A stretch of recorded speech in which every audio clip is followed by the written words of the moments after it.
we witnessing the Trump plan unraveling already? The Trump plan is really two different things. The first is all the fanfare of the Trump plan in Sharm is going to basically be destroyed by Hamas. And that means I don't think he'll succeed. He's not willing to do what it takes to succeed, which is lose soldiers. What is the hammer blow that can be exerted on Hamas to destroy them? Either somebody tries to explain to me that this international force is going to go in and fight Hamas, which I simply don't believe. The only people willing to fight Hamas on the ground will always be the Israelis. It can't be a polite diplomatic request. Do you have any idea about what's the sort of best scenario we have for the Palestinian Authority? Can they play a legitimate role in Gaza? Gaza's only prosperous future is a future of integration with the Israeli economy, or such a phenomenally competent government in Gaza that cares about the natural resources of Gaza, about the tourism of Gaza, about peace. Nobody has any idea how to get it done. Doesn't look like the future is particularly hopeful, and America have now been sort of tied into this. Here's the problem.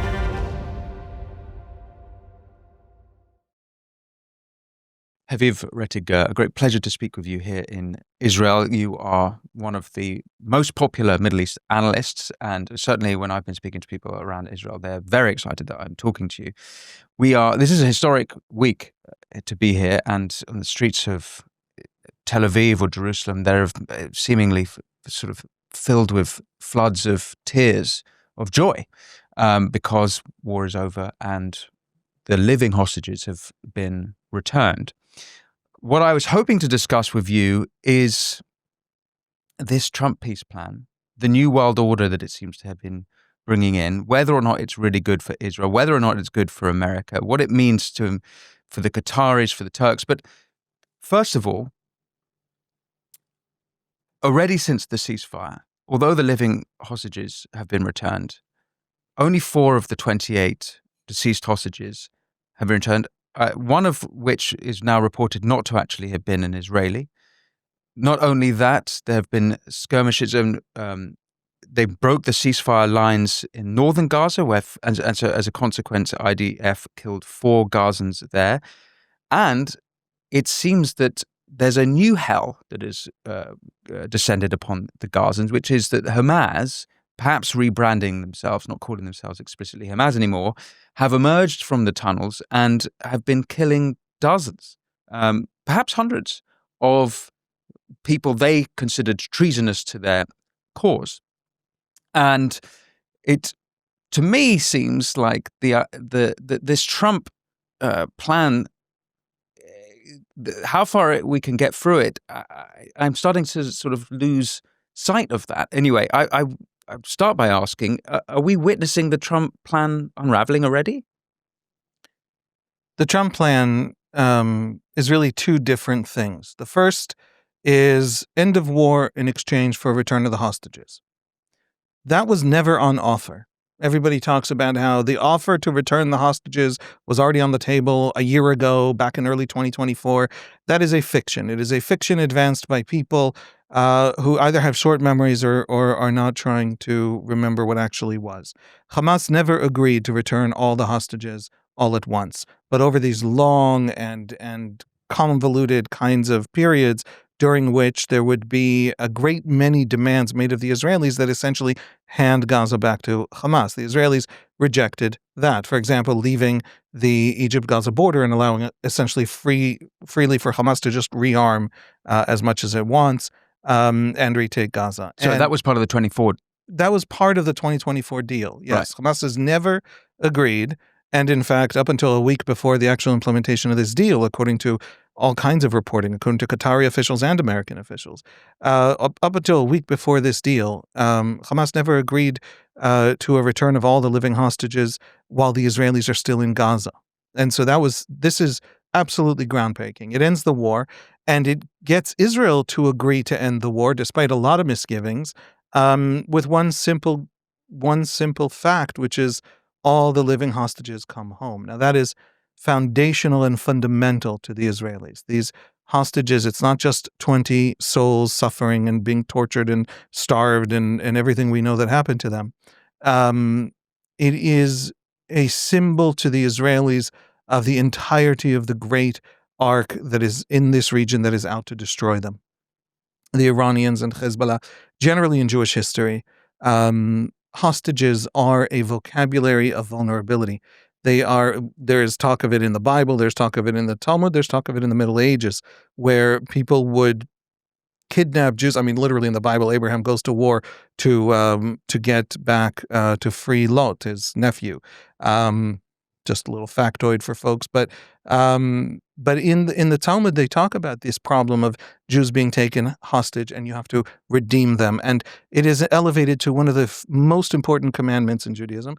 In the Middle Ages, Jews were so willing and so willing to pay such exorbitant prices that they actually incentivized mass kidnappings of Jews. And so there's then a debate about whether we stop redeeming captives, so that we are in a studio next to a cafe. On the wall of that cafe, the owner of that cafe put up a sentence from Rabbi Joseph Caro, one of the most important rabbis of the last 500 years, who says that if you delay the redemption of a captive, you have blood on your hands. Not even if they're dead, just if you delay the redemption of a captive. And so for Jews, for their entire existence as a vulnerable minority under Islam and in Europe, captives are the great signal of vulnerability. So we're talking here about a symbol, an experience for the Israeli mind, for Israeli psychology that is bigger than an individual. Soldiers are willing to go to war and die to redeem captives, even if more soldiers are going to die than captives could be redeemed. Mm-hmm. And they have in this war. So and they have Gaza in this alone, there's war. been over 900 IDF soldiers who have been killed in Gaza. And the war is also for the destruction of Hamas. In other words, it's not. But yes, absolutely. That's what those soldiers, if you talk to them, that's what they will tell you, to redeem the captives. And Israel had that. That was given on day one. And that was on the table. And so you don't turn that down. You take it, no matter what the rest of the deal is. So the first part is done. The first part is over. Israel pulls back to what's called the yellow line, and the Israeli hostages are home. We're now debating about bodies. Hamas is always going to try and break, going to try and finagle, going to try and figure a way around everything it has ever agreed to. That has always been true of Hamas. It is literally never not what Hamas does. And now we're heading into the second stage. Now, the second stage is Trump's 20-point plan. Nobody has any idea how to get it done. Point 13 of the plan is the destruction of the tunnels. What? You're going to now, under Gaza City, you still have, I don't know the number, but I'm going to guesstimate 100 kilometers of tunnels. Gaza City is the biggest city in Gaza. It's also Hamas's economic powerhouse and center and core throughout Hamas's rule of Gaza for the last 18 years. And so we're going to now destroy massive tunnel infrastructure underneath the part of Gaza that is still urban and still exists. That's something that's going to happen. Nobody has any idea how you do that. Now, you could do that in controlled and careful ways with the cooperation of a Gazan government. You could fill it with cement over time. It's expensive, but the world would pay for that, right? You could solve all the problems, all the things that the Trump plan delineates. Disarm Hamas. Hamas has declared publicly and openly and explicitly in the last 2 days, it is never disarming. It has gone to war. It has killed women and children in these battles with these various clans. Some of these clans absolutely worked with the Israelis, took weapons from the Israelis. That was the only way to function. That was the only way to get guns. Some of these clans have explicitly and publicly refused to work with the Israelis and scavenged guns from around the battlefield and the landscape and built up small militias to protect little areas where their families live. They are actually clans in the literal sense of the word. Hamas has gone to war against them as well. And everyone it is executing now in Gaza publicly, with children standing there with, just go online and look, and folks should see this. It executes people as a warning. And so Hamas is now in massive gun battles against these clans. The clans are pulling back. The clans are falling apart. The Palestinian Authority is watching in horror as Hamas retakes Gaza instantly as it comes out of the tunnels. The tunnels, nobody knows how to destroy them. Nobody knows how to disarm Hamas. All the fanfare of the Trump plan in Sharm is going to basically be destroyed by Hamas. And that means, because nobody can actually pretend like anything. If Hamas, for example, decided to lay low for 3 years, allow the rebuilding seriously to begin, and then come out and take the place, then there's a rebuilding process underway, and everybody can pretend like Hamas isn't about to retake the place. But that's not what they're doing. They're retaking it immediately. Now, how do you send in 1 million tons of concrete? Now, how do you send in, $100 billion and turn Gaza into a beautiful Mediterranean coastline with natural gas off the coast. Yes. All the great future Gaza could have, you can't do, because Hamas has clarified, because that's what it needs to show that it hasn't lost the war, that it's going to be still in charge.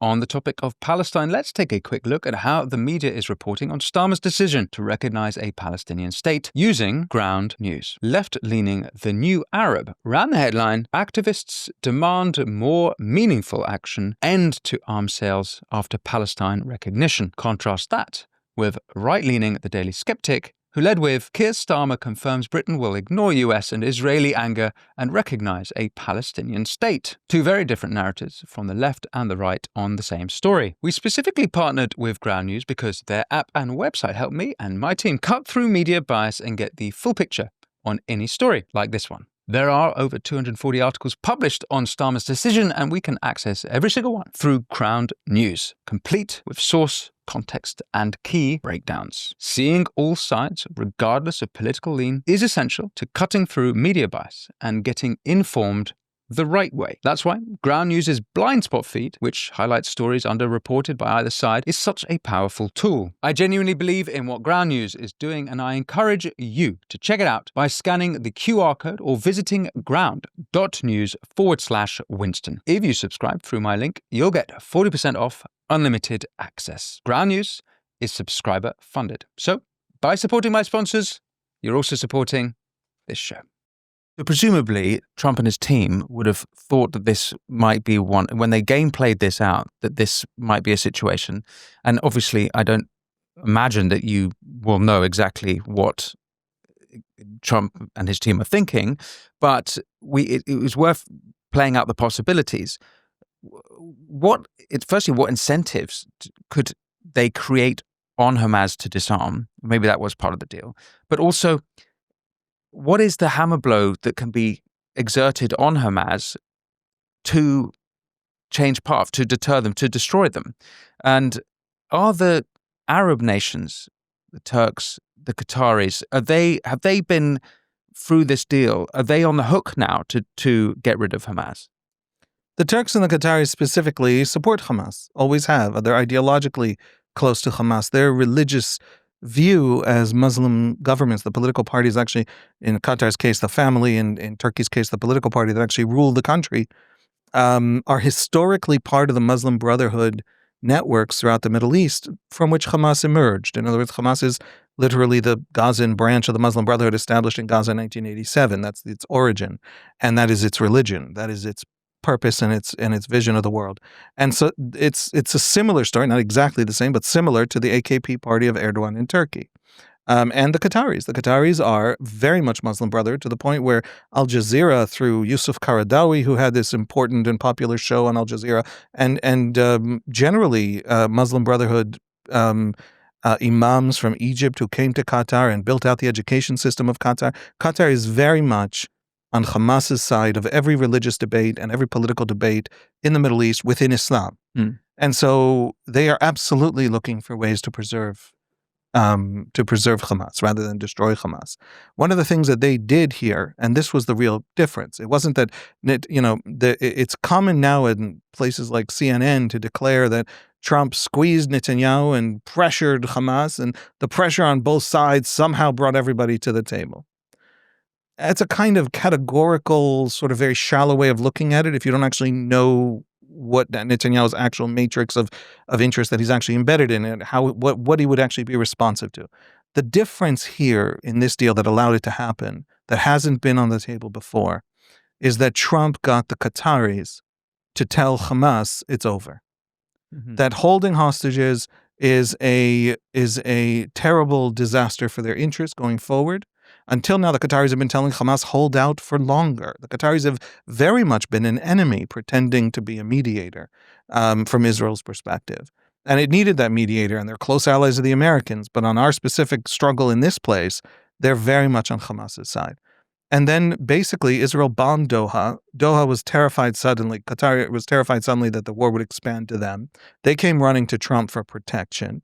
Trump said to them, I will absolutely protect you. He even issued an executive order promising that America would step in to protect Qatar militarily if it is attacked. That's the scale of the message that Trump sent to the Israelis. But he had a price. And the price was We're ending this whole Gaza thing.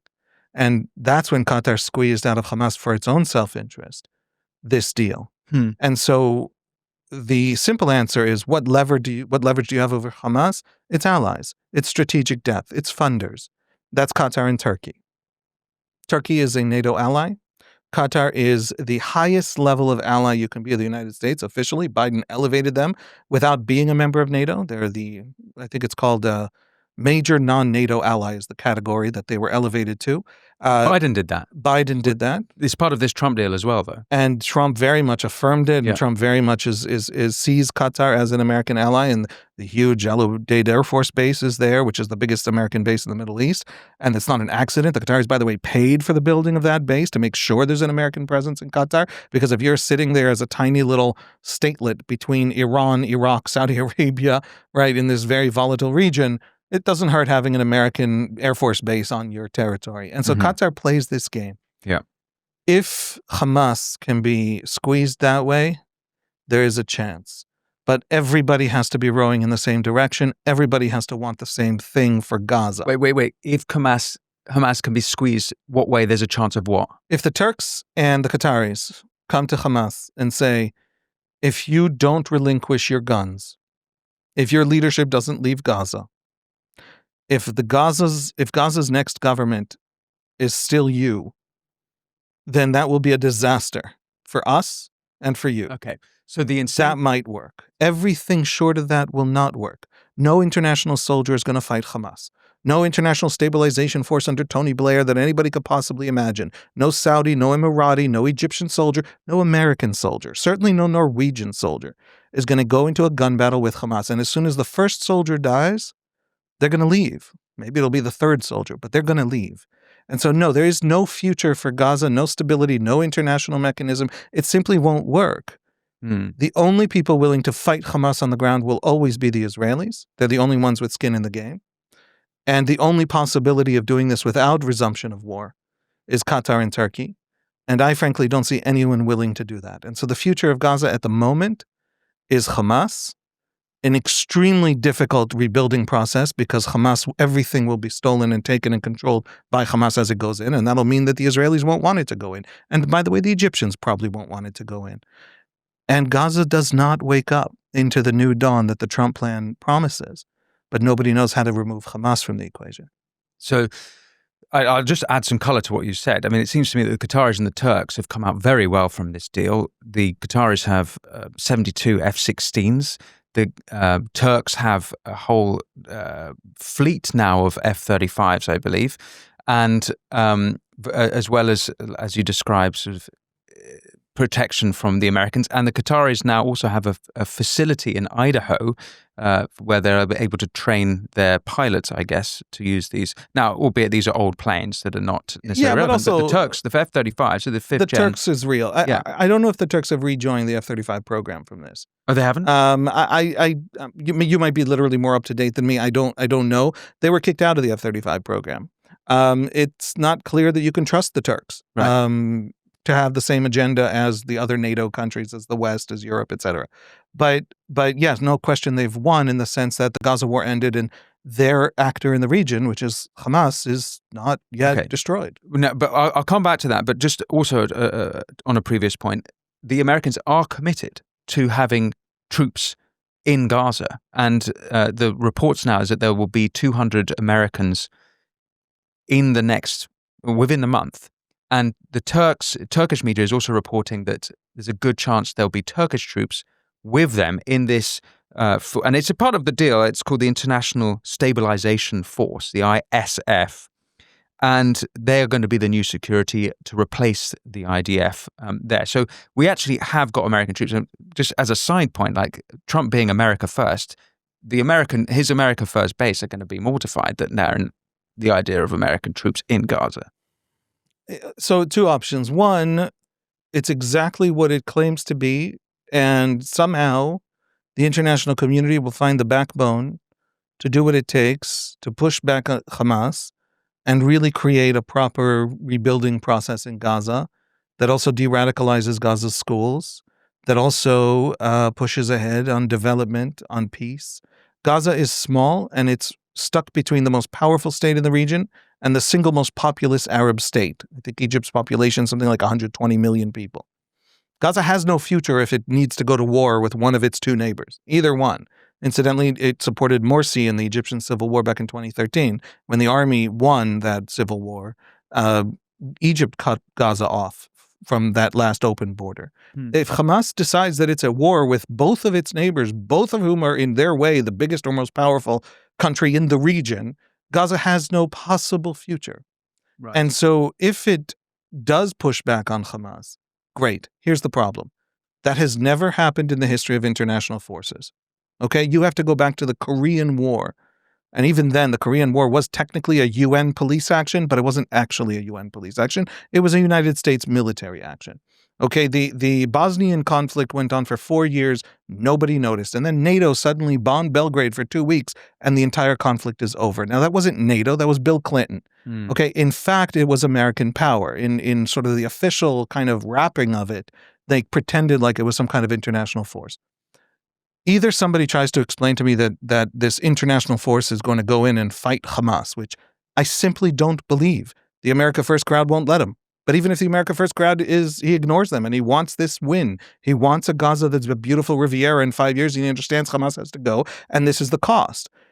I don't think he'll succeed. He's not willing to do what it takes to succeed, which is lose soldiers. This is a bitter guerrilla war against an enemy that's willing to watch Gaza burn to the ground because its ultimate vision of victory is a religious one rather than a geopolitical or nationalist one.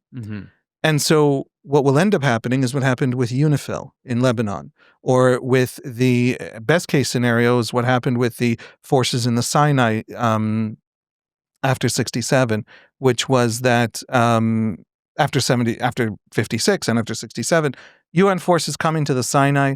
As soon as the Egyptians mobilize into the Sinai to attack Israel, the first thing the UN forces do is run away. Abba Eban, the great Israeli foreign minister, once said that the UN is an umbrella that stops working in the rain. It's perfect. The UN is amazing right up until you need it, and then it no longer exists. And in UNIFIL's case in Lebanon, it was much, much worse than non-existent. UNIFIL was an international force that Hezbollah felt no need to protect, and Israel knew it could not possibly bomb. And so Hezbollah ended up building tunnel shafts and infrastructures and rocket launchers alongside, adjacent to every UNIFIL installation in South Lebanon. UNIFIL became the protection to Hezbollah and knew it. And there are hundreds of videos on the internet. Look them up, where a UNIFIL patrol in South Lebanon, ostensibly there after the 2006 war to dismantle Hezbollah, to disarm Hezbollah, that's in the UN Security Council decision. And it's there in South Lebanon, and it encounters a Hezbollah checkpoint because there's a Hezbollah installation and they don't want UNIFIL to get to it. And the Hezbollah guys won't leave the road. And the UNIFIL commander, some cute little like Irish guy or Norwegian guy, like some totally naive, innocent idiot in this region, steps out of he's not allowed to shoot. He's not allowed to actually engage. He steps out of the car. He says, please let us pass. They say no. He says, come on. They say no. Sometimes they even punch him or push him. He goes back in the car. He drives away. That installation is never examined by UNIFIL, and UNIFIL becomes the basically human shield of Hezbollah. And so, if the international forces are coming into Gaza to build a new Gaza against the demands and desires of Hamas and its religious ideology, fantastic. This would be a whole new vision. For, the Arab world would have to be behind it. It would have to be more than just Hamas allies Turkey. It would have to actually be Egyptians and Saudis and people who don't want a Hamas future for Gaza. I suspect it's going to be the opposite of that. I suspect it's going to be UNIFIL. Their actual function, especially if it's Turkish soldiers, is going to be to be the people in Gaza the Israelis won't dare hit, and to stand alongside Hamas while Hamas retakes Gaza, rebuilds tunnels. Gaza is very easy to dig tunnels under because it's on a kind of limestone that is very soft. And so Hamas is now going to begin to rearm and refortify the entirety of Gaza. And the Turks are going to be their human shields willingly and eagerly because they support them. I suspect is that what the Americans are walking into? It's worse than UNIFIL then. And it's unthinkable that Turkey would turn on their Muslim brothers particularly as they support them. And worse still, because with Iran now massively degraded, it could be that Turkey try and fill that vacuum, to fill that void. So at least with UNIFIL, you didn't have that problem quite exactly. Right. It was incompetence and cowardice and the fact that the UN didn't actually back them or know what it was doing. Yes. That turned them into human shields for Hezbollah. Turkish forces in Gaza that would be their mission. So given all of this, it goes back to your original point. Original point is the only leverage now on Hamas is from the, let's say, the Israel allies or is on Turkey and Qatar. The only leverage is whether the Americans can say to Qatar or Turkey, no, you haven't held up your side of the deal, or Hamas, you've got to do something about it, and if not, we will, whatever. Yeah, but in ways that matter to them. In other words, it can't be a polite diplomatic request. It has to be deeply costly to Qatar and Turkey, which I don't see the political desire to do that. Now, I want to be very clear here. Israel's allies, could deeply want Hamas gone from Gaza and do whatever they can do with Qatar, Turkey, with Egypt, with Saudi, with everybody to try and build out a system in Gaza that somehow replaces Hamas with something else.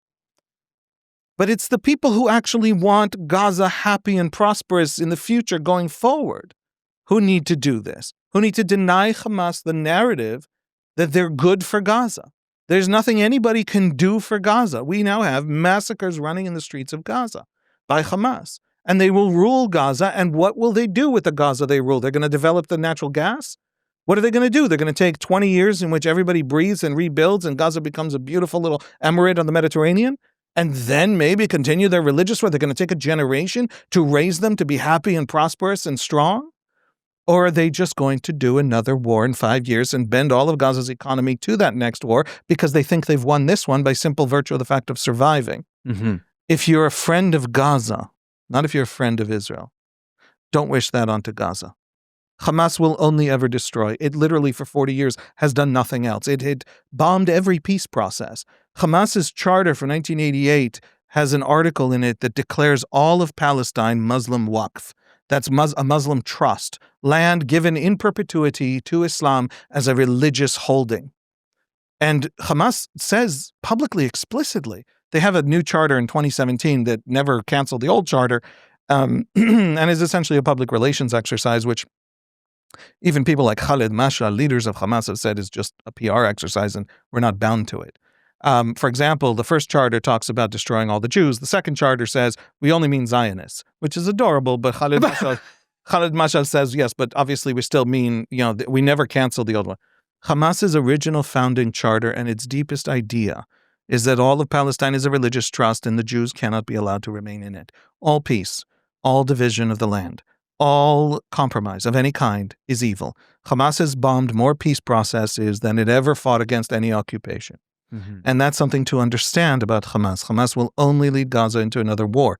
That's true if Israel is good and struggling to do well in a terrible way. It's true if Israel is absolutely evil monsters. That if you hate Israel, fine, go for it, enjoy it. Hamas will still destroy Gaza. Yes. And it will still never do anything other than destroy Gaza. It literally can't and never has, not in 40 years of its existence. And so I don't need friends of Israel to go to the Qataris and ask them to pressure Hamas.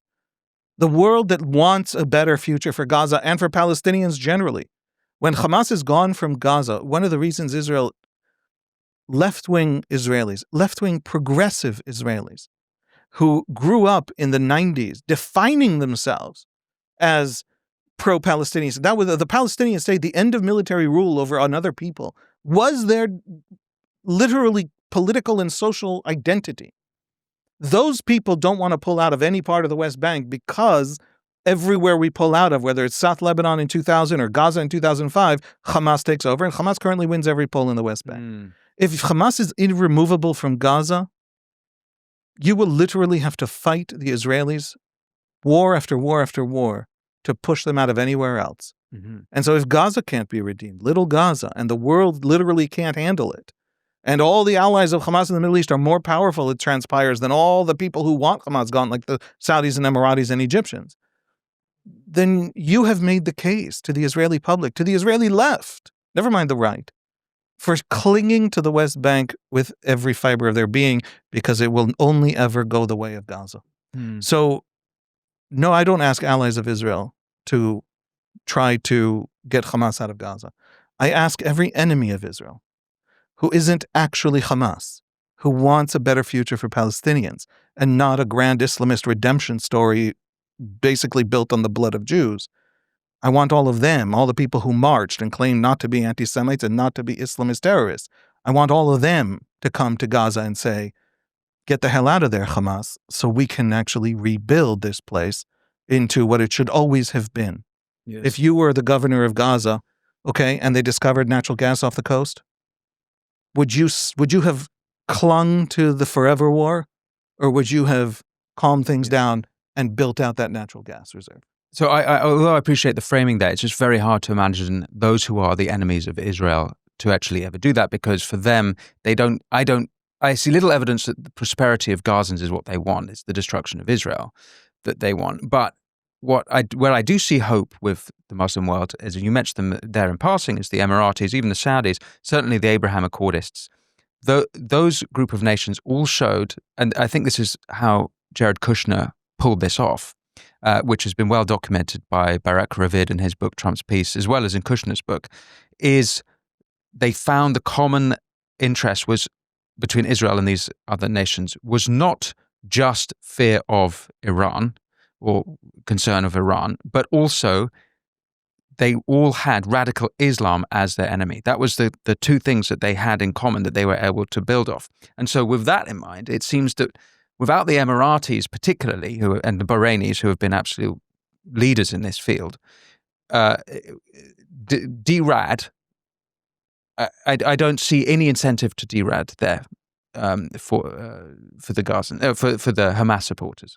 Are you turning healthy fruits into highly unhealthy fruits without even realizing it? Fruit can be one of the healthiest things you can put into your body, but the majority of Americans are guilty of making this single mistake that can counteract all of the health benefits of fruit. Some fruits can help with occasional constipation, reduce bloating, and even help burn calories. Others can wreak havoc on your digestive system and energy levels. I came across this viral presentation from world-renowned heart surgeon Dr. Stephen Gundry, which explains everything. I learnt a lot. It has made me rethink my brekkie. I'm going to put a link for you all to watch it because I think this is important information. Go watch it right now at thehealthyfat.com/win. Oh, and by the way, eliminating these specific fruits could forever help increase energy levels, decrease brain fog, support digestion, and even lose weight. Dr. Gundry has lost 70 pounds himself using his research and has kept the weight off for over 20 years and counting. His digestive issues are gone. His health, I am told, is fantastic, and he feels younger and healthier today than he did in his 40s. His video has been watched now by over 20 million people. And you can watch and learn more over at thehealthyfat.com/win. It's linked at the bottom of the video, but he'll teach you exactly how he's kept his weight off for free. Now, back on with the show. The tragedy of this deal is that this is going to sound extremely strange, but it's a simple fact. Hamas has not lost in its own sense of what happened. And so Hamas has no reason to concede any kind of de-radicalization of the Gazan population, which is essentially the removal of its own ideology from Gazan discourse and Gazan education. And so Hamas absolutely, nobody's going to be able to do this. This is, you mentioned the Qataris getting F-16s. The Arab world is full of armies that cannot fight. Full of them. Especially the oil countries, the extraction economies, they'll buy these incredibly expensive systems. Some of these armies cost more than the IDF, but the first time anything happens in the region that they need to respond to, they need the IDF to respond to it because it actually can fly those planes, whereas these other countries can't fly those planes. They could just buy them and have them sit on the tarmac. And so... well, now they're getting trained, but... Sure. Yeah. They're still not going to be able to fly them. Wait, why not once they're trained? Because they're profoundly dysfunctional and incompetent bureaucracies. They are, how does Qatar actually get the gas out of the ocean? It has basically Westerners came to do it. And it ships through international shipping companies. And every part of the process isn't Qatari knowledge. Qataris just take the money. And that's basically the story of all the extraction economies. The Israelis had this wonderful blessing from God, which is that they got nothing. They got absolutely nothing. Now suddenly we have natural gas, but first we had to build the country. And so everything is human capital.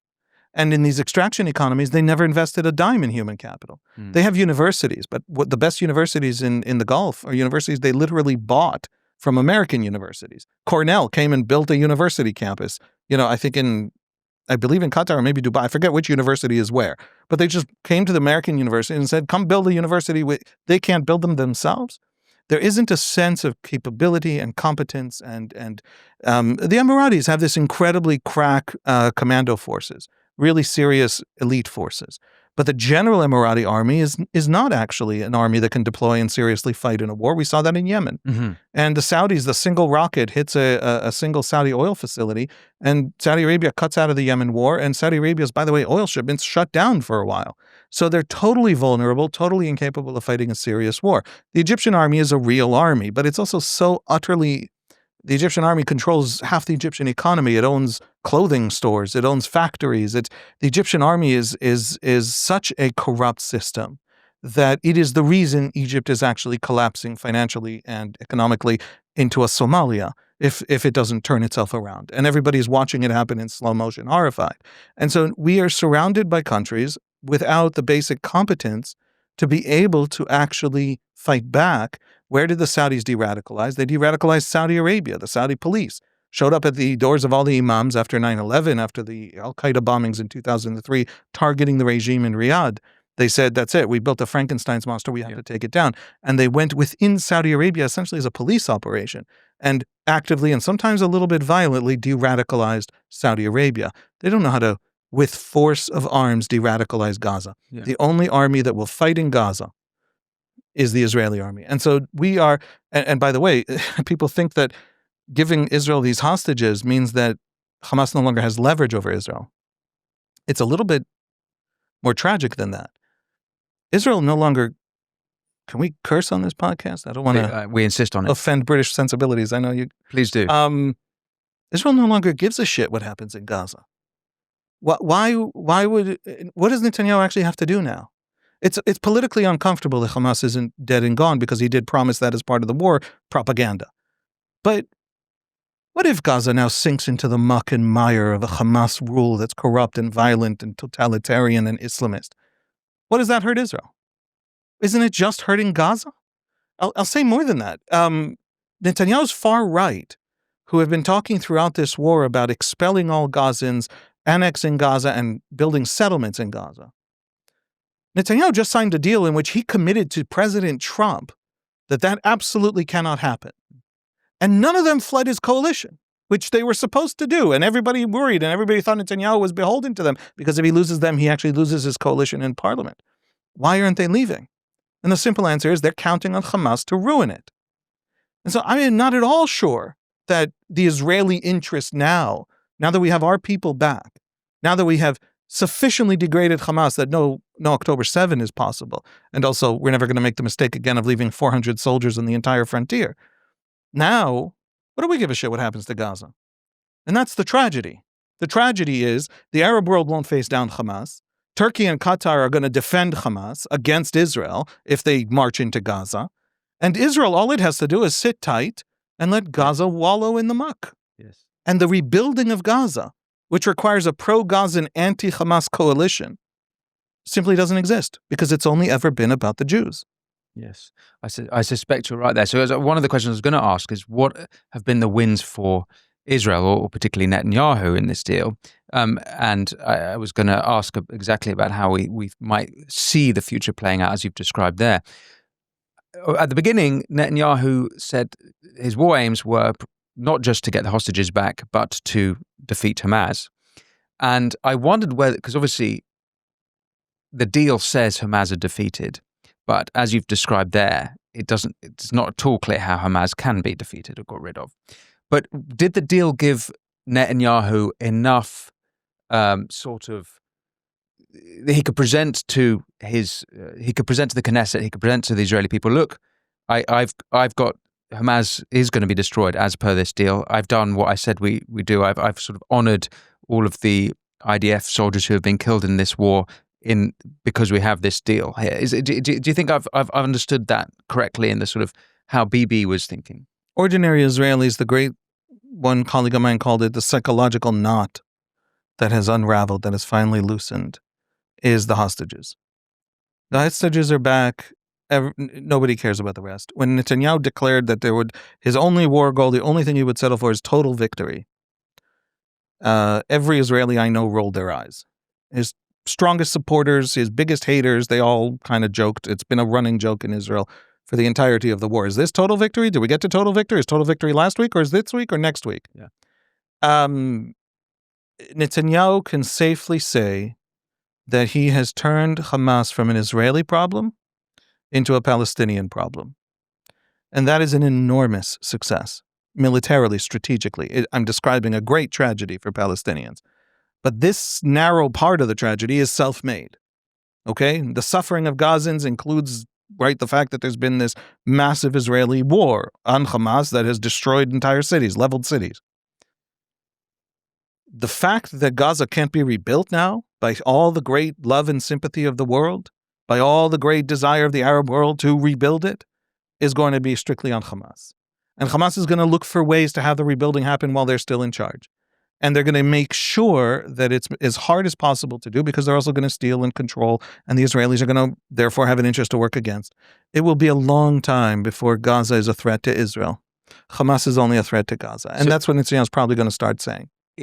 And we think that because it's unlikely to see any of the infrastructure or materials needed for rebuild going into Gaza until Hamas are out. Is that what we sort of should expect? After the 2014 war, you had a 4-year period between 2014 and 2018. It's funny calling them wars. They were skirmishes, basically, but because nothing is compared to this. But after the 2014 operation and then between the 2014 and 2018, over 5 million cubic meters of concrete went into Gaza. That is 16 Burj Khalifas, the biggest building in the world. And it's over 100 stories. It's an enormous building.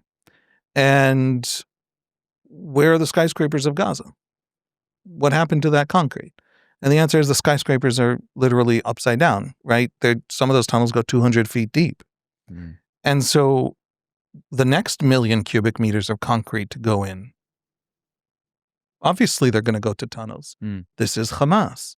Now, if they had sat this out, if they had sat on the side, I think that the fact that they've come storming back above ground and started murdering people is a signal of their own sense that they were really vulnerable after the war. And if they then sat it out for 2 years, by 2 years in, they would have built out above ground with the Palestinian Authority possibly, or Tony Blair's process would have built out something that could actually fight them. So they had to storm out.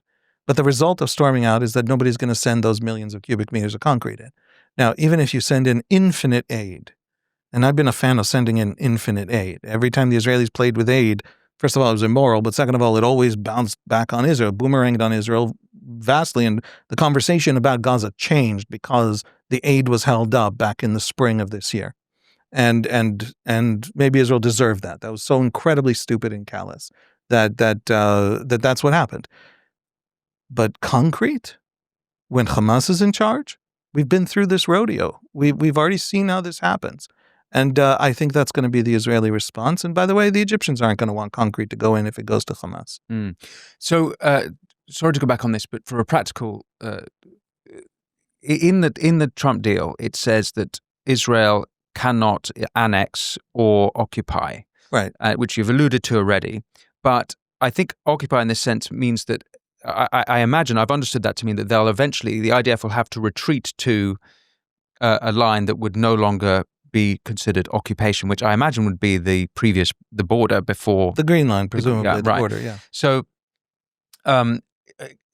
we might imagine basically a situation where the land border between Israel and Gaza is just absolutely solid. Like you say, they're not going to make the same mistakes. There's not going to be any. It's not going to be porous in the slightest. There certainly won't be any Gazans going to work in Israel. It's going to be, and presumably the IDF or the Israel Defense System rather will have. They'll 10x it, whatever they need to do to make sure that never happens again. Similar sort of situation, I imagine, on the water side. It seems that it's just going to be. I think you've already stated this, but I'm just getting it. It doesn't see. I don't see how this is anything but 100 times worse for the Gazans. The Gaza's only prosperous future is a future of integration with the Israeli economy, or such a phenomenally competent government in Gaza that cares about the natural resources of Gaza, about the tourism of Gaza, about peace, that it can build something native to Gaza that doesn't rely on salaries from the Israeli economy. But we have neither of those. And the defense aspect of it is absolutely going to be that. I should say, the Israeli withdrawal is part of the 20-point plan. Hamas has already declared that it will definitely not implement point 13. It will definitely not implement disarmament, which I don't remember exactly. I think it's point 2. So if it's definitely not going with the Trump plan, the Israelis are not required to go with the Trump unless Trump forces them to or demands it. But that would be separate from his plan because the plan is all or nothing. It's a treaty, right? Yeah. It's an idea of the Israelis have committed not to settle and not to annex and not to occupy in the sense of imposing military rule. But they will hold a band of strategic depth for a long time. And that is also in some way in the plan. I have to look it up exactly. I should have it here with me. But and also we know a lot about what happened on October 7th. We know how it happened. We know in great detail, hour by hour almost, and minute by minute almost. And one of the things that we know is that the generals had built such an expensive and fancy and high-tech fence and were so enamored with their own phenomenal IQs and competence and their intelligence networks and all of that they could not imagine that Hamas would do it, and they could not imagine that they wouldn't see Hamas doing it because this fence had seismic sensors and cameras with some AI component. It was this like unbelievable fence. And the only thing they couldn't imagine was just a tractor mowing it down and people rushing across. And because they were so convinced that it was impossible that Hamas would ever do it, there were only 400 infantry on the border. And so there wasn't. It was a classic elitist military mistake where the Israeli army always had this doctrine that the local commander had to adapt to, right? When you meet an enemy, by definition, the enemy has done nothing but plan to surprise you.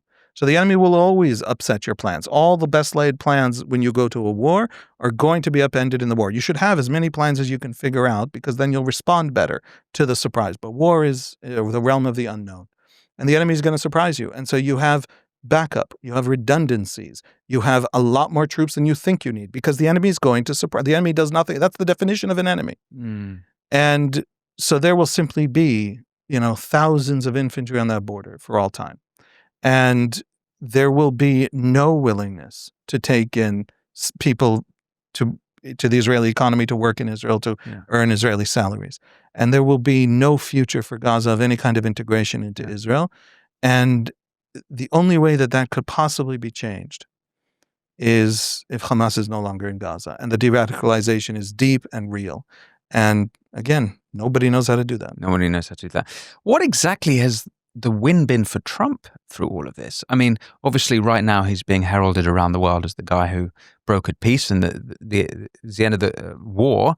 Hostages are back. But everything you've described, it doesn't look like the future is particularly hopeful. And America have now been sort of tied into this whole mess. Do you think there is other wins for Trump? First of all, the war's over. It'll be hard for Israel to go back to war. Not just because Trump will not agree, but because Netanyahu will have to explain it to the Israeli public. The hostages are back. No, I'm not underplaying that. I appreciate that. But even domestically, that's politically, no small thing. That's a big deal. Right. So the war's over. The war's over. Is that it though? That's the kind of. I don't think anybody else had a solution for how to end the war, and he did. And it involved giving the Israelis something they couldn't refuse. And it involved forcing the only people with leverage over Hamas to force Hamas to do that. And he did both. He is the man who, in holding Qatar close after the botched Israeli airstrike, managed to extract from Qatar the one thing everybody needed to end the war. Now, I don't know that other administrations or the British government or the French government would even have had the wherewithal to even understand the region well enough to have done that. People keep telling me I keep explaining Trump did this incredibly smart thing. We don't usually encounter so much intelligent understanding of the region and careful navigating of the region's many interests from an American administration or any Western administration. And people keep telling me, you must be mistaken. He's an idiot and craven and evil and terrible. And I don't know what to say to that. He did it, and we watched it happen, and he did it in real time. And if you don't want to give Trump the credit, then make it not about Trump being good, but about the Middle East being terrible, okay? In the Middle East, whatever Trump is really works, okay? Maybe it's because the Middle East is a bunch of tribal warlords. I don't know. But you have to understand that he pulled it off. Yes. And it's really hard to imagine, Keir Starmer is already a laughingstock here, but it's really hard. And in our country. So really amazing. Yes, if Hamas does not, anyway, whatever, we were there. But the point is that Trump has a huge win. He did something for us, for my people, that he pulled it off by his closeness to Qatar, not by bombing Qatar. He navigates the Middle East extremely well, and Israel has benefited from it, and I think the entire Middle East has benefited from it. The Middle East is still wallowing in state failure and radical ideologies that are destroying everything they touch. But that's not his fault. Everything good that has happened in some way has come through the Trump administration over the last 7 or 8 years. And there's no way to get around it. Now, I'm an Israeli, okay? We have universal health care in this country. We don't have big culture wars about abortion. The entirety of domestic American politics, I respect those divides. Go for it. Fight those fights. They're serious. They're real. I respect them. If you're on the opposite side of Trump, foreign policy shouldn't be your number one priority, okay? I get it. You can't get away from his successes in the Middle East. They're enormous. Yes, quite. As he understands deals, and he understands leverage, and he understands human motivation, and so upending the kind of the foreign office, the State Department's decades of precedent. It's been quite something to behold, and every time I meet these other officials, they believe everybody's propaganda. So they will meet with the Jordanians, and the Jordanians who desperately want to get rid of Hamas because that regime is in mortal danger from its own Muslim Brotherhood. Yeah. But they will say to them, the Israelis are evil, terrible, evil. What they're actually saying to them is, we're going to need you to be pro-Israel because we can't publicly be pro-Israel while we both work to get rid of Hamas. Yeah. And when you get to places like the State Department, you don't encounter people who get that. You literally just encounter these naive people who hear the rhetoric and just assume that's what people actually intend. You've mentioned a couple of times Tony Blair. Now, Keir Starmer might be a laughingstock. Tony Blair isn't. It's not quite funny, I think, if you look at his legacy in the Middle East, not least Iraq. But his name has come up. It's in the deal. And I understand he's actually been working on Middle East issues behind the scenes now for a long time, perhaps decades, perhaps since he was Prime Minister in England, in Britain. And I wondered, firstly, what you knew about what he was doing behind the scenes. How significant a role did he play in this brokered deal?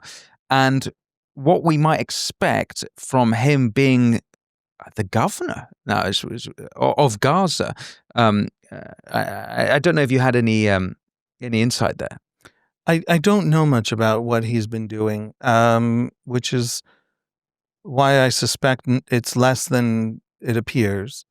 His choice as governor, I have so little faith, and maybe he'll earn that faith, but he's starting out, down here in terms of anybody trusting an international mechanism to actually get anything done, to actually be anything but the fig leaf that makes it harder to actually fix the problems. I hope that's not what he is, and I hope he'll see that and he'll know how to, thread that needle. But I seriously doubt it. I don't know much about what he's done in the Middle East. I know that there's a lot of policy papers. Everybody I talk to has talked to him, so he's just been doing the circuit of talking to people. But Hamas has already publicly rejected Blair being the governor. Oh, they have? They have, and they've said he can be an oversight mechanism that doesn't sit in Gaza itself, meaning, I don't know what, from Geneva, from London. Okay. I mean, it's already, right. So again, there's a reality on the ground. Every single conversation that anybody's going to have that's not about the reality on the ground is basically fake. It's basically Western diplomats talking to themselves about how great they are. I also wanted to ask you about the Palestinian Authority, because they're mentioned in the deal, and they have been told to they have to go through a reform program. And there's some obvious things that come to mind, like their pay for slay, and it doesn't help that Mahmoud Abbas he's a Holocaust denier essentially, and that's the best we have of Palestinian representatives. But do you have any idea about what's the sort of best scenario we have for the Palestinian Authority being, I guess, cleaned up, and can they play a legitimate role in Gaza? The main problem the Palestinian Authority faces is that it is distrusted by almost every single living Palestinian.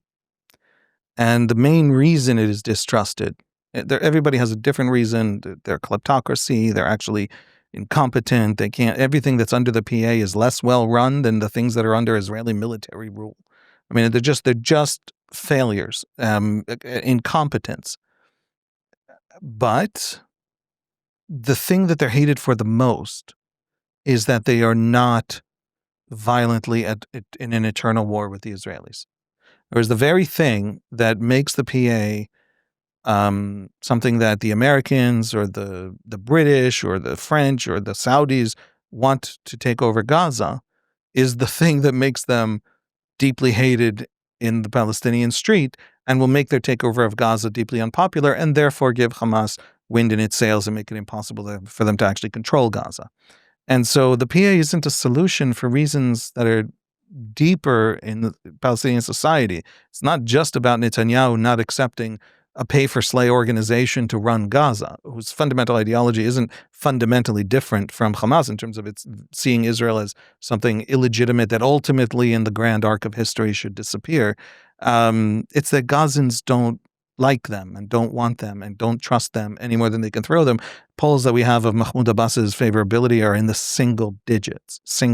Nobody in Palestine thinks the PA is a solution. And the even bigger tragic irony is that the people who want Gaza to be only ruled by Palestinians and not by an international mechanism under Trump potentially, or by the Israelis in some alliance with some Gazan clans, the people who want that solution, they're not listening to the PA right now, because the PA has been issuing for 2 days panicked statements, raging statements accusing Hamas of horrific atrocities in Gaza in its campaign to solidify its rule and its massacre of not just fighters of other clans, but women and children.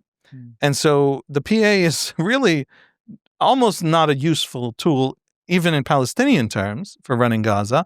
But also, if you do think it is, listen to it, because everybody who hopes the PA takes over Gaza isn't noticing that the PA is now telling the world at the loudest pitch it possibly can that the world is losing Gaza to Hamas and we're only going to have another war. So that's the PA. I would not want to be in their shoes. Do we know how popular Hamas are, even, for example, in the West Bank?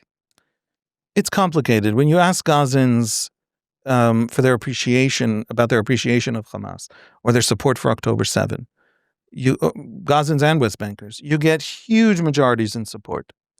And then when you ask them who you want to actually rule Gaza going forward, Hamas collapses in Gaza, but wins in the West Bank. And so Gazans have turned against Hamas as the rulers, but validate Hamas in principle massacring Israelis. That was holy, sacred, good work. Because of how they understand this conflict as ultimately this. Look, if you're a Gazan, okay, if you're a Palestinian generally, and your basic story is a story of displacement over a century to the Jews, And that's how you're taught, and that's the only story you have, and you don't really learn any Palestinian mistake, any Palestinian agency. You don't learn that the Nashashibis in the 30s who wanted to, this huge, important, influential Palestinian leadership family that wanted to accept a partition, was basically murdered. I mean, it was basically attacked and suppressed by the Husseini family under Haj Amin. You don't learn that at every point where Palestinians could have decided to draw that line in the sand and have two states alongside Israel, the decision was made by their elites not to. If you'd never learn that story, but the only story you learn is this never-ending expansion of the Jews, then the Muslim story is the better story. It isn't just that I'm a weak and pathetic and victimized. I have to reclaim all the land because I am the turnaround for 500 years of Muslim weakness and Islam's finally retaking its proper place in history. That's the Hamas story. And so Hamas holds this powerful place in the Palestinian imagination as an identity narrative that goes way beyond the organization itself. And so there is no Gazan who doesn't understand that Hamas are A, brutal, B, incompetent, willing to murder every last Gazan for its religious story, and they don't, most don't want Hamas to actually rule Gaza going forward because they understand that there's not going to be a different future to everything they've experienced since Hamas took over in 2007. Yeah. But there's still this powerful hold of the Hamas religious story on the Gazan imagination. So depending how you ask the question, you'll get the two halves of that coin. So I wanted to ask you about the reaction to the deal in the West. And I guess this is perhaps more the commentariat, media. We have seen, certainly in the streets of my city in London, the same people who for 2 years have been crying they want a ceasefire are now on the streets not happy with the ceasefire. And they are sort of, it's quite clear what their motivation is basically until Israel no longer exists. They'll be still on the streets, I imagine. But I wanted to get your take on it. And there's a couple of different stories. But the first is, as we're talking, there's the quote-unquote hostage swap, where the anti-Israel types are equating those prisoners, Palestinian prisoners, who, as far as I can see, seem to be terrorists, guilty of horrific crimes, are being swapped with hostages who were innocent and taken on October 7th. Now, you mentioned this right at the beginning of our conversation in passing, I think, but I wondered if you could explain this to someone who doesn't understand. And I'll add to this on the hostage versus prisoner story. It is the case that some of the Palestinian prisoners who have been in Israeli hands for a long time, it is the case that not all of them had trials, right? So is there any injustice on that side of the story of the Palestine prisoners? There's no simple answer. So just to begin to wade into it, I'll say two things. One, there is an Israeli practice, which I have criticized over the years a great deal, and which my dad, who was once an attorney, who was a law student, worked a little bit in politics, criticized a great deal, called administrative detention. Administrative detention is the idea that I don't have enough evidence to put the person in prison in the regular criminal justice system, where the evidentiary standard is very high and you actually have to show.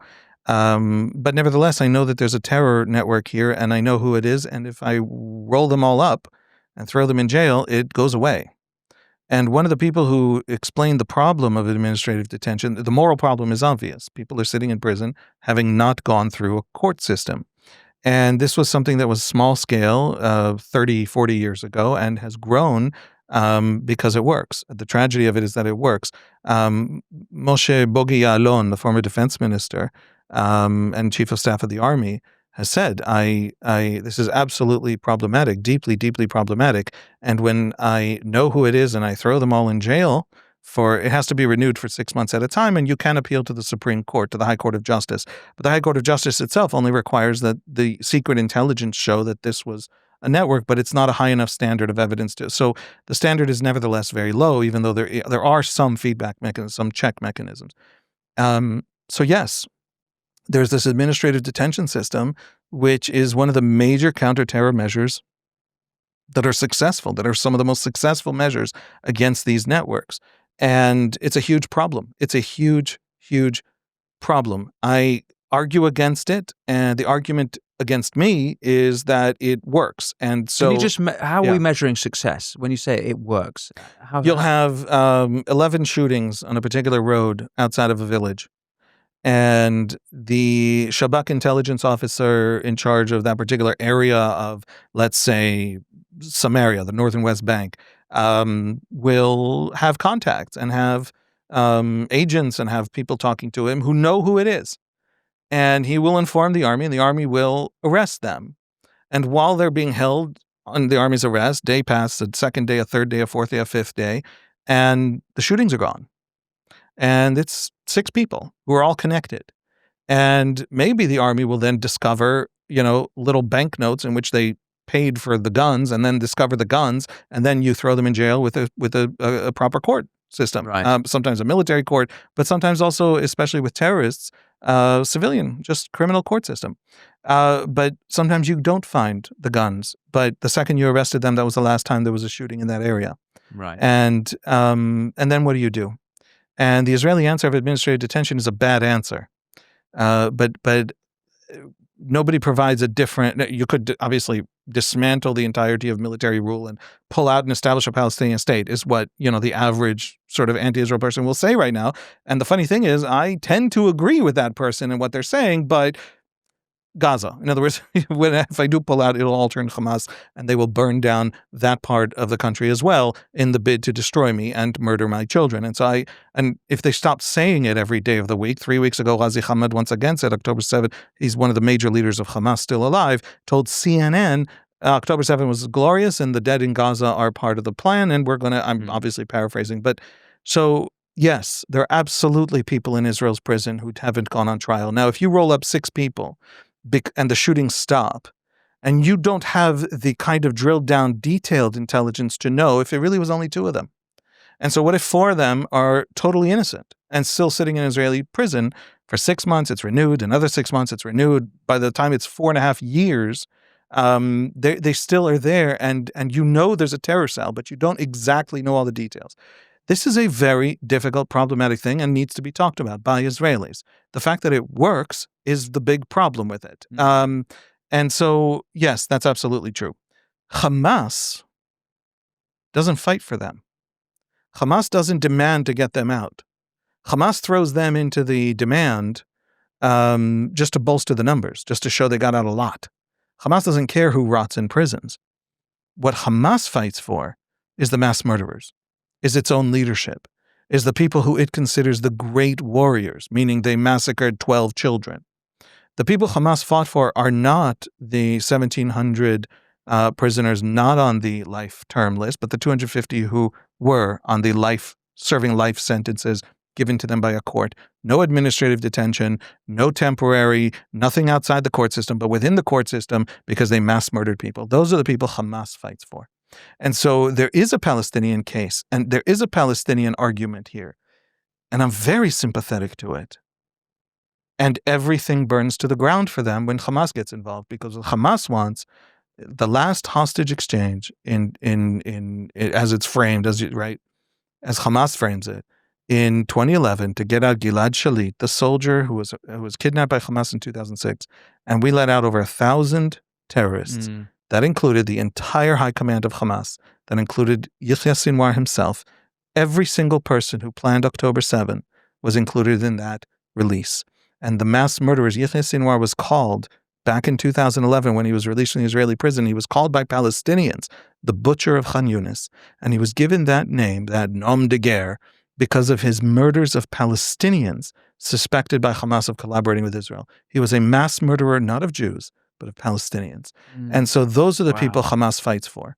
And people should really look this up. So yes, there is a case. And as soon as Hamas enters the picture, none of it matters anymore, because they actually got the mass murderers. And those are the people they're celebrating. And those are the people they're, parading around Gaza. Yeah, that's thanks for explaining that. Now, I did frame the previous question around what's going on, the reaction in the West, and I'd love to know what you thought and what your the whole West has got its focus on Israel, and even if you, let's say, my country in Britain, you're not particularly interested in what's going on in the Middle East, you're forced to, because every single week we have insane protests, very aggressive protests against Israel on the streets of London. So it's become our problem. And I wanted to know from the other perspective, from Israel's side, when you look at what's going on in the West, what you think it tells us about the state of the West. A protest for Palestinians is entirely appropriate. If the only conflict you could possibly protest for, there has never been a protest movement like this in the West, ever. And there were anti-apartheid protests, there were anti-Vietnam protests. They were very limited nationally. They came and went.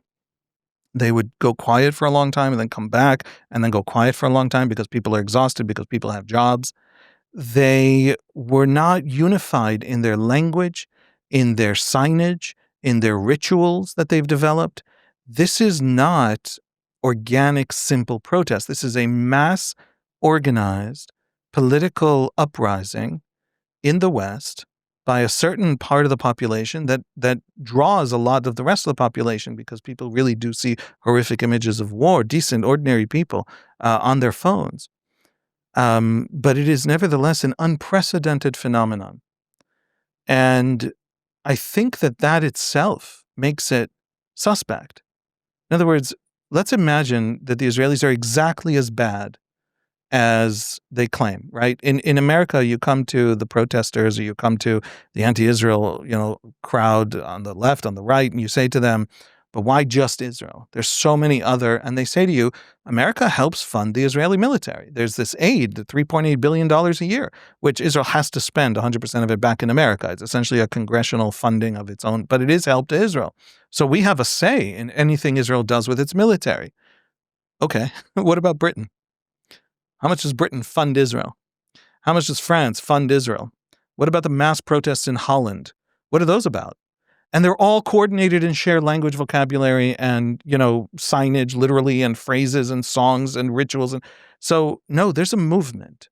And the movement is built around this vision of Israel that is absolutely unique in the history of political movements. It is not what happened, even remotely, not the regularity, not the duration, not the ideological diversity of what happened with South Africa or what happened with Vietnam. And so that takes explaining. Now, it's possible, that this mass movement, this astonishing, unprecedented thing, really is anti-war. It isn't about Jews. It isn't about the one unique factor here, because it didn't exist for Yemen, where 250,000 people starved to death. 85,000 of them children. Nobody gave a shit in the West. It didn't notice. Yes, there was some pressure in Congress for America to halt some missile shipment to Saudi Arabia, but there was nothing.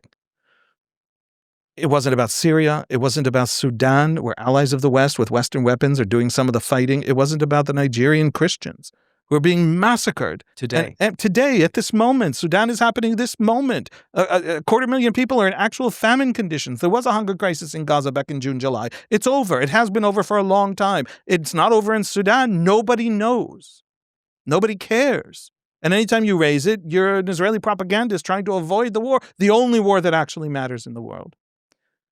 Now, it's possible that the reason that this protest only happens in Gaza, about Gaza, can only happen about Gaza, is the timing. That's possible. It's possible these are honest people. And this is the first war they've ever seen on social media in that visceral way. And this is now the future of war. This Gaza, the war before Gaza, whatever that war was, is the last ignorable war. And all war from now on will trigger these spasms of moral horror throughout the world. That's possible. And if that's true, I'll take that on the chin. That's a good thing. I'll be the first person to stand in the dock. The first war that everybody saw and felt viscerally and discovered that war is evil and horrible. Great. Awesome. That means my kids are going to grow up in a world where war is much harder to do. I want that. It's also possible that this totally unprecedented response to this war is also the last time there'll be this response. And that this is literally impossible. The system does not know how to produce. Western societies cannot produce this response for any war that doesn't involve Israel. And then it's not about war. And we're going to know very soon. Sudan and Congo already tell us quite a bit. Yes. And Nigeria, Congo was 20 years ago. Sudan and Nigeria already tell us quite a bit. We're going to know. And so when the Israelis look at that, they can't help but see that. They're Israelis, so they're a little more primed to sort of notice the selectivity of it. Selective outrage isn't outrage. Selective outrage is something else masquerading as outrage. Mm-hmm. And now, I say this about the activist core. The ordinary people radicalized by the images on social media are decent, good people who should be radicalized by those images. But then you have to ask, why are those the only images of any war they've ever seen and can never see that way and will never see again? Mm-hmm. Are the algorithms breaking, structures of power and showing the suffering of humanity? Or are they just mass manipulating, and it's made mass manipulation easier? Mm-hmm. And in fact, any ideologically inconvenient war, you'll never see on your social media ever, because the algorithm doesn't want you to. Mm. In other words, the social media question and how you mobilize ordinary, decent, good people, who are most of the marchers, I think, is part of this question of whether or not it is prejudice coming back. Muslim societies, Western societies have spent 2 millennia, using the Jews as a canvas on which they paint all of their anxieties and their fears and their failures. And the most failed Arab states are the ones with the highest levels of anti-Semitism. And they're usually the ones with the fewest Jews who've ever lived there. And so is that old habit back? Or is it really anti-war? If it only ever is about Gaza, it's anti-Semitism. Even if most of the marchers are decent, good people responding to the images. Mm-hmm. The thing that makes sure that the algorithm can only show them those images is the same old thing. Yeah. It's been a fascinating conversation. I'm going to ask one last question, because this is actually something we discussed when we first met a couple of months ago, although it's been now framed by President Trump, who in his speech at the Knesset said that Benjamin Netanyahu was the greatest wartime leader. Now, I don't know quite what he meant, whether he meant of all time in history, or whether he meant for just Israel, or whether he meant maybe since the Second World War. It's not entirely clear, but he said the greatest wartime leader. I think that there's certainly a good argument to be had. What he's pulled off, he might have lost the propaganda war, if you've just been describing there a little bit, but if you take in mind in the actual theatres of kinetic war, multi-front, it's been quite phenomenal what he's pulled off. And we have got a new Middle East. It might not be a good Middle East for Gaza, but it looks like the rest of the region, it may be much better. I wanted to know whether you agreed with Trump's assessment that Bibi was the greatest wartime leader. I think on balance, with the exception of Gaza, his leadership of this war, and if you neutralize the one great, vast, catastrophic failure I keep harping on, which is the information war, where he doesn't even have an English language spokesperson, never mind actually any kind of agency actually conducting an information war. The only attempt was this ham-fisted attempt to invest in some PR company in America, which then had to report it to the Justice Department, which then released it in Freedom of Information request or something. In other words, the only actual attempts by this government have boomeranged, have been actually. With that exception, his handling of Iran was perfect. His handling of Hezbollah, they're quibbles, and they're important quibbles. Gallant wanted it earlier. Netanyahu thought we should hold out later. The question. Do you mean the pager attack? The pager operation and the entire infantry and Air Force operation that shattered Hezbollah, which was not supposed to be possible. All the great experts told us Hezbollah was this noose around Israel's neck. There's 200,000 missiles and rockets under all the 300 villages of South Lebanon ready to set Tel Aviv on fire. All wiped out. And again, there is quibbling. There is a debate, a serious debate. I don't want to call it quibbling. There's a serious debate about how and when and the timing, and different experts, different people who planned it have different opinions. He pulled it off hugely, powerfully. And I don't know if he had done the thing that I tend to agree with Gallant, but this worked. So, who knows if that would have worked? Yes, absolutely, unquestionably.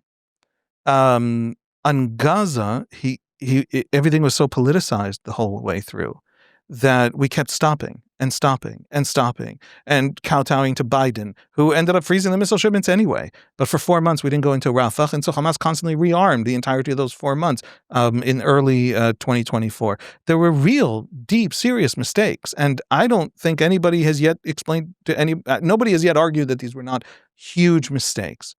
And I don't think he has succeeded. Now, I think he's actually, ironically, I actually have a better assessment of the final result in Gaza than he does. He has this problem that he has been promising his entire base total victory.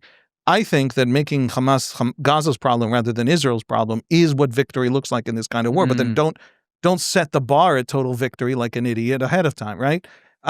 So again, just treating it, but our skepticism of Netanyahu as Israelis doesn't come from Iran, and it doesn't come from Hezbollah. Incidentally, when Ehud Olmert had to take out the Syrian nuclear program, he just gave the order, the state knew how to do it.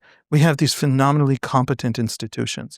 The Israeli Air Force may be the single most competent institution in Israel and maybe the best Air Force on earth. And America has more capabilities, but pound for pound, pilot for pilot, plane for plane, I'm not sure it's better. And the Mossad is an astonishing thing. Incidentally, every failure is the Shabak. Every success in the last 2 years has been the Mossad. The Shabak is the one responsible for seeing what's happening in Gaza and collapsed on October 7. The Shabak was responsible for the Doha strike. Every single thing that Mossad was responsible for in Iran, as far as we know, and Hezbollah, was a smashing success. And so you really have the sense, unlike a lot of Western intelligence agencies, a lot of Western armies that haven't fought a war in generations, that don't really have strategic enemies or don't really have human intelligence, they don't need to. They're not in that level of danger. Our institutions are constantly tested, and so they're actually extraordinarily good. So I give Netanyahu the credit for the astounding courage to make the calls to go to these wars that were so successful. But it wasn't Netanyahu that, if Olmert had been president, or if one of the opposition leaders, Gantz or Lapid, or had been, prime minister, they would still have known how to fight that Iran war. Would they have had his courage? I don't know. So Netanyahu has tremendous successes to his credit. No question. Can't take it away from him. He screwed up Gaza, to my mind, but less than a lot of people on the right now believe. And the reason we are skeptical of him is the domestic stuff. Because on the domestic stuff, he is a polarizing figure who runs on polarization and wins elections on polarization. And I don't mean social media algorithms. I mean the judicial reform that set this country on fire. Hundreds of thousands protested. Half of Israelis were convinced that it was a war on democracy. I support judicial reform. We have a ridiculously powerful Supreme Court that needs to be weakened. And 70% of Israelis, the day the government was sworn in back in 2022, supported judicial reform. And then they presented the most radical version of judicial reform the right had ever come up with. And then Justice Minister Yair Levine declared that it wasn't about compromise. All of it was going to pass. And the whole country was set on fire, and the whole thing failed. And now they're trying to push pieces quietly while a war is happening. They convinced good, ordinary, decent people in the center who are willing to go forward on judicial reform because we need it, that they were conducting a war on democracy because of this culture of deep political polarization. So Netanyahu has every success that I think you see, that you admire in him. I share completely. And incidentally, for a politician, allowing the strengths of the country to be expressed in a war is itself amazing. Not getting in the way. Not getting in the way is an amazing success story for a government. Governments are terrible at that. Netanyahu is not at all a bad war leader. But there's so many weaknesses that an Israeli can't just say that without all these caveats. So he's complicated, and his legacy is going to be complicated. And if Gaza turns out the best case scenario, the legacy will be much improved. He was the prime minister on October 7, and he was the man who also came up with the whole theory that Hamas can be contained, the Qatari money will stabilize. People complaining about that today are a bit unfair. Nobody had a better... Qatari money before October 7, going into Hamas would stabilize Hamas, would give Hamas an interest not to... But hang on, he didn't send money directly to Hamas. He sent humanitarian money knowing that some of it would be siphoned off by Hamas because everything you put into Gaza gets siphoned off by Hamas. Yeah, Am I but wrong? Qatar thought of it as money to Hamas. And the Israeli debate about it was money to Hamas. And everybody understood that it was functionally money to Hamas. And he defended it. And it's not fair to now come to him and say, how could you? Everybody serious defended it. The entire Israeli elite thought this was a good idea, with the exception possibly of Naftali Bennett, who, when he was in government for 2 years, for 18 months, tried to stop it and ended up not stopping it, but having it go through a second mechanism of oversight that didn't really work. So nobody really had a better answer, but nobody else was prime minister. Do you know what I mean? If everybody agreed with Tony Blair when he did something, but that thing still turned out to be catastrophically wrong, it still sits with Tony Blair. He's still the guy who made the decision. So Netanyahu is it's important not to demonize, and it's important to recognize the successes. And there's some things, some of the stubbornness was necessary in this war, because it was a war, walking in water against the stream of tremendous pressures. And also, he didn't do everything right that we really needed to get right. Yeah. Haviv Rettig Gur, we've covered so much. Before we wrap things up, is there anything that you think it was important that we might have missed? And is there anything you'd like to plug? Not least your podcast, of course. Yeah, I have the second best podcast in the world. Ask Haviv Anything, where people, especially if they join the Patreon, a little plug there, ask questions and we answer them about the Middle East, about Israelis, about Jews, about what's happening in the world from that perspective. But my last point that I think is really important to say is to the audiences who listen to you out there in the world. It's going to sound banal. We're real people. Palestinians are real people. Israelis are real people. We're not symbols. We're not cartoons. We're not actors in a morality play running around in your head. We are real people. A Palestinian can both support Hamas and hate Hamas, and convincing them can still be the answer to the future of Gaza. And so writing them off as Hamas supporters is a mistake, even if it's very common on the right, especially in Israel.